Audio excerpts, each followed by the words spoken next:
Monsieur le Président, mes chers collègues, l'élu finistérien que je suis est très fier de s'exprimer à Brest en ce jour, dans le cadre d'une session qui, je n'en doute pas, va constituer un moment fort dans la vie de notre territoire, des Bretonnes et des Bretons. Le projet de Stradet qui nous est soumis n'est pas, en dehors de sa première apparence, un schéma technocratique de plus. Il est d'abord une réponse ambitieuse et forte à toutes celles et ceux qui déplorent la vacuité de la parole politique et l'impuissance de l'action publique. Il témoigne de l'inébranlable détermination qui est la nôtre à peser sur le cours des choses pour conserver la maîtrise de notre destinée collective et d'améliorer la vie quotidienne de chacune et chacun des Bretons. Agir, ne pas subir. Il y a ensuite la démonstration convaincante qu'opposer enjeux environnementaux, développement économique et progrès social est non seulement absurde, mais nous emmène vers une impasse mortifère et qu'il nous faut les traiter en même temps.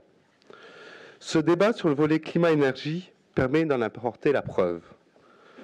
La Bretagne est dans le monde et les défis systémiques auxquels est confrontée la planète, liés à la finitude des ressources, au dérèglement climatique, s'imposent à nous comme aux autres.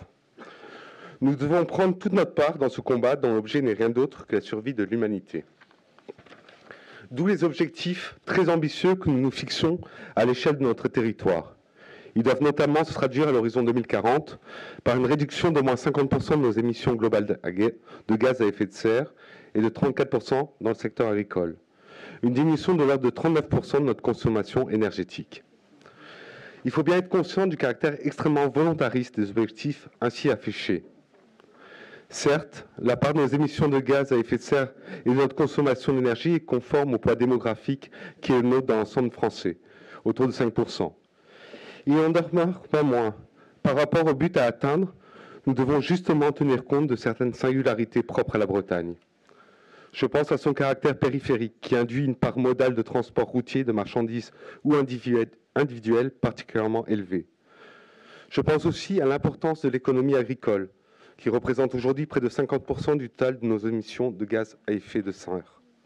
Autant dire qu'à l'effort planétaire qui est réclamé, nous nous apprêtons à prendre plus que notre part.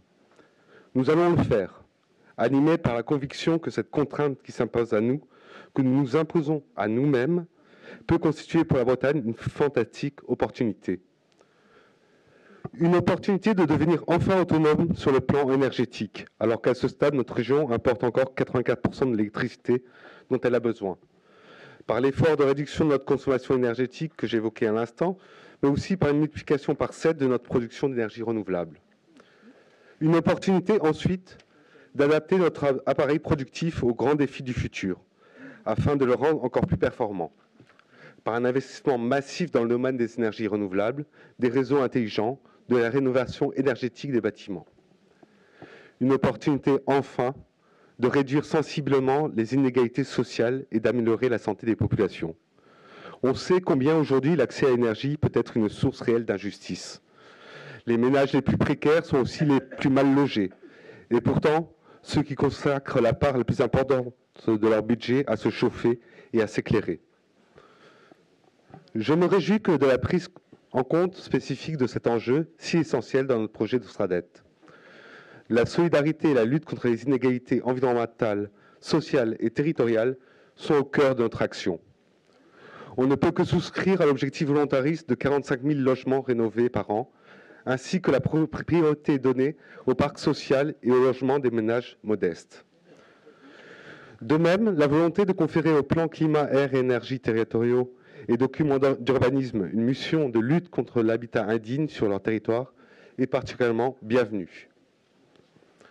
Comment ne pas évoquer ici aussi notre outil commun, qui est l'établissement public foncier de Bretagne, qui en plus de participer à la revitalisation de notre centre-bourg, au développement territorial équilibré et durable de la Bretagne, à la requalification des friches, permet la production de logements abordables, sobres énergétiquement et en cœur de l'activité de nos territoires. Je ne vais pas m'étendre sur l'EPF car il fera l'objet d'amples échanges lors de notre prochaine session de décembre. Mais il ne pouvait pas être absent de nos débats, que ce soit sur l'équilibre des territoires ou sur notre débat climat-énergie. Ma conviction, comme celle de la majorité, tient compte de ce lien organique, indissoluble entre exigence environnementale, performance économique et progrès social. Aujourd'hui, une société qui négligerait l'une de ces dimensions se condamnerait à échouer sur les deux autres. Notre SRADET évite l'écueil d'une approche hémiplégique et nous place dans des conditions optimales pour relever les grands défis systémiques. Ce ne sera certes pas facile. Nous sommes en train de changer d'air et tout changement d'air entraîne inévitablement des incompréhensions, des résistances.